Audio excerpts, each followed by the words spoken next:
제가 지금 와 있는 곳은 경상남도 합천군에 있는 월광마을입니다. 저 멀리 월광마을이 보이고 있고요. 바로 월광마을에서 맞은편에 이와 같이 넓은 천이 흐르고 있는데, 이 천이 가야천입니다. 그리고 이 가야천을 거슬러 올라가서 골짜기 안쪽으로 가면 합천 해인사가 위치하고 있습니다. 바로 해인사로 들어가는 입구라고 할 수 있는데, 그곳에 바로 월광사지가 위치하고 있습니다.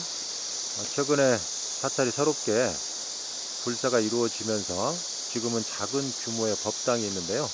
바로 이 법당 앞쪽에 아주 오래된 석탑이 좌우로 세워져 있습니다. 이 월광사는 자세한 내력은 전해지지 않지만 대가야의 태자였던 월광태자가 이 사찰을 창건한 걸로 이렇게 전해지고 있습니다. 그렇지만 구체적인 내용은 알 수가 없습니다. 이 월광사지 앞쪽에 이와 같이 동서로 2기의 석탑이 세워져 있어서 쌍탑 가람배치를 취한 그런 사찰이라고 볼 수가 있는데요. 그런데 지금 보시는 이 동탑과 그리고 반대편에 일정한 거리를 두고 세워져 있는 서탑이 서로 조형 기법이나 양식이 다소 차이가 있습니다. 그래서 같은 시기에 세워진 것인지 아니면 후대에 하나의 석탑이 추가적으로 세워진 것인지는 명확하지 않습니다. 어쨌든 석탑을 조금 더 자세히 살펴보면요, 이 석탑이 서탑인데요, 서쪽에 위치하고 있습니다. 이 서탑이 제가 보기에는 조금 더 이른 시기에 세워진 걸로 보입니다.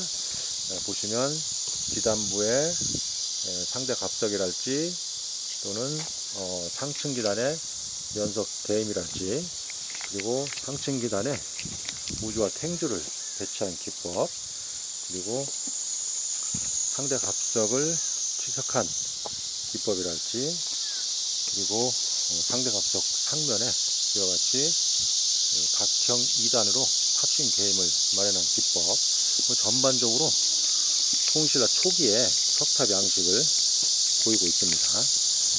규모가 상당히 크고요. 또 조형 기법이나 양식이 아주 우수합니다. 그리고 결구 수법도 잘 짜맞춰진 그런 수법을 보여주고 있습니다. 이 석탑을 보면 창녕 직교리랄지 이런 석탑들이 연상될 만큼 통신라 초중기에 만들어진 석탑의 조형 기법과 양식을 그대로 보여주고 있죠. 보시면 상대 갑석의 면석 처리, 면 처리 부분이고요. 아주 깔끔하게 면을 처리를 했죠. 정자국이 지금도 부분적으로 남아있지만 마무리가 아주 잘 되어 있음을 알 수가 있고요. 그리고 위에 탑신석, 상당히 규모가 큰데 하나의 돌로 구비를 했습니다. 그리고 옥계석인데 옥계 받침의 모습, 아주 직각적이고 정교하게, 그러면서도 정연하게 깎았고요. 또 서마부를 수평되게 아주 잘 깎았습니다. 전반적으로 통일신라 시대 석공의 기법이 여실히 느껴지는 그런 석탑이라고 할 수가 있습니다. 부분적으로 파손의 흔적이 있는 걸로 봐서 후대에 붕괴되었음을 알 수 있죠. 특히 석탑이 붕괴될 경우는 지금 보시는 것처럼 옥계석의 모서리 부분이랄지 또는 합각고 부분이 많이 파손이 됩니다. 보시는 것처럼 이 석탑도 옥계석 부분이 많이 파손이 됐죠. 아마 어느 시기에 자연적이든 인위적이든 붕괴가 이루어진 이후에 새롭게 현재와 같은 모습으로 세워졌음을 알 수가 있습니다. 관련 기록에도 이 석탑은 비교적 최근에 현재와 같은 모습으로 다시 세워진 걸로 알려져 있습니다. 규모가 상당히 크고 아주 잘 만들어진 통일신라 초중기 석탑임을 우리가 엿볼 수가 있습니다. 탑신부의 비례랄지 옥계석의 체감률 아주 잘 어울리고 있죠. 이 석탑과 마주보고 있는, 다시 말해서 쌍탑 가람으로 세워졌을 가능성도 있는 동탑으로 한번 가보겠습니다. 동탑은 서탑에 비해서 조금 더 후대의 기법들이 적용된 걸로 이렇게 판단이 됩니다. 기단부나 옥계석의 치석수법들이 그러한 양상을 보여주고 있습니다. 이 석탑이 현재 월광사지 동탑인데요. 규모는 서탑과 동일한 규모, 그리고 기단부와 탑신부의 체감률 그리고 치석 수법 뭐 거의 유사합니다. 그런데 자세히 보면 조금 다른 부분이 있으면 알 수가 있습니다. 예를 들면 지단부의 갑석의 상면의 처리, 다시 말해서 서탑은 수평되게 치석을 했는데 이 동탑은 경사지게 치석을 했습니다. 그래서 약간 차이가 있죠.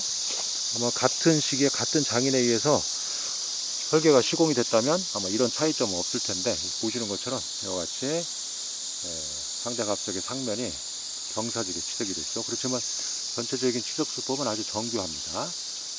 그리고 갑석 상면에 이와 같이 호형과 각형의 2단의 개임을 두었는데 서탑과 다릅니다. 높고 낮게 호형 각형을 두었는데 서탑은 각형으로 2단의 개임을 마련했죠. 분명한 차이를 보이고 있죠. 그리고 상층 계단의 면석부에 현재는 탱주가 하나인데 서탑은 탱주를 2개를 마련했고, 상대 갑석의 갑석면과 구현의 높이와 치석 수법도 약간 다릅니다. 그리고 상면도 이 동탑은 경사지게 치석을 했는데 서탑은 수평되게 치석을 했죠. 뭐 같은 것 같지만 이와 같이 서로 다른 모습을 보이고 있고요. 또 상대 갑석 상면에 탑싱 대임이 마련됐는데 마찬가지로 호형 각형으로 높고 낮게 분명하게 고저의 차이가 있습니다. 높이의 차이가 있죠. 그렇지만 탑신석이나 옥계석의 치석 수법은 전반적으로 유사한 그런 모습을 보이고 있는데요. 다만 옥계석의 옥계 받침의 높이랄지 치석 수법, 그리고 처마면의 넓이, 이런 것들이 차이가 있습니다. 그리고 이 동탑 같은 경우는 승탁공 현재 마련되어 있지 않습니다. 그 차이를 보이고 있죠. 이러한 어떤 여러 가지 차이점들로 보면 동탑과 석탑이 쌍탑을 현재 의도해서 만들어졌지만 조성 시기는 약간의 차이가 있지 않나 이렇게 생각이 됩니다. 그러니까 전체적인 규모나 외관, 양식, 그리고 외관, 그리고 조형 기법, 결구 수법, 이런 것들은 상당히 유사하지만 세부적인 치석 수법이나 결구 수법에 약간 차이가 있는 걸로 봐서 건립 시기가 차이가 나는 걸로 판단이 됩니다. 그래서 이러한 걸로 봤을 때 이 월광 사진은 전해지는 바에 의하면 대가의 태자였던 월광 태자가 창건한 걸로 이렇게 전해지고 있지만, 창건 연기는 맞을지 모르지만 이 사찰이 창건된 것은 현재 이 석탑으로 봤을 때는 통인신라 시대라고 볼 수 있을 것 같고요. 처음에 사찰이 창건되면서 이 서탑이 먼저 건립된 이후 법등을 유지하다가 어느 시기에 쌍탑 가람 배치가 성행을 하고, 또 그게 전형적인 가람 배치가 되다 보니까 동탑을 추가해서 새롭게 세워서 현재와 같은 모습을 취하게 된 게 아닌가 이렇게 판단이 됩니다. 그렇지만 이 동탑도 그렇게 늦은 시기는 아닙니다. 통신라 시대에서 비교적 빠른 시기에 석탑이 건립되었다고 볼 수가 있습니다. 이런 걸로 봐서 이 월광사지에 남아있는 2개의 석탑은 통일신라 시대의 석탑의 어떤 발전 과정상에서 지방으로 석탑이 확장되는 그러한 양상과 그 다음에 어떤 양식들이 지방에서 건립되었는지를 보여주는 아주 중요한 그런 석탑이라고 할 수가 있습니다.